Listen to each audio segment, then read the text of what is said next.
இப்ப ஒரு விஷயம் நமக்கு தெரியல, சரி இத கேட்போமே அப்படின்னா அதுக்கு பேரு பணிவு. நமக்கு தெரியல இந்த விஷயத்தை அவங்கள்ட்ட கேட்போம் அப்படிங்கிற பணிவு. சரி, அதே விஷயத்தை தெரிஞ்சுக்கிட்டே கேட்டா அதுக்கெல்லாம் பேரு திமிரு. அப்படியா? நமக்கு தான் தெரியுமே அதுக்கு பேரு தெரியுதா இல்லையான்னு பாப்போம். அதுக்கு பேரு திமிருன்னு ஒரு பேர் இருந்துச்சுன்னா அது இருந்துட்டு போதுன்றே. எனக்கு திமிருன்னு வச்சுக்கணும். என்ன உனக்கு உங்களுக்கு பேசுவோமா? உங்களுக்கு திமிரத்தால் ஆகாத நீரும் முயற்சிதான் மெய்வர்த்த முடியும்ன்றா. என்னுடைய நம்பிக்கை, என் தன்னம்பிக்கை, ஏன் நம்பிக்கை எனக்கு இருக்கு அதிகமா. உனக்கு என்ன பிரச்சனை? வா பேசி பாப்பா. ஊர்ல மஞ்சு வரட்டு பாத்திருக்கீங்களா? ஊர்ல மஞ்சு வரட்டுலாம் விடுவாங்க. இதுல பெரிய பெரிய காளை எல்லாம் அவுத்து விடுவாங்க. பெரிய பெரிய காளையை அவுத்து விடும் போது வீரர்கள் எல்லாம் போய் அதை பிடிப்பாங்க. அப்படி பிடிக்கும் பொழுது அவங்களுக்கு ஒரு பேராகும். காளை மட்டும் அடக்கி பிடிச்சிட்டாம்பா அப்படின்னு ஒரு பேராகும். இடையில பாருங்க ஒரு கண்ணுக்குட்டி அவுத்து விட்டுருவாங்க.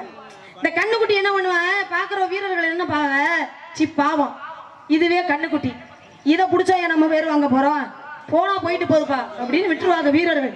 ஆனா இந்த கண்ணுக்குட்டி என்ன நினைச்சுக்குமா,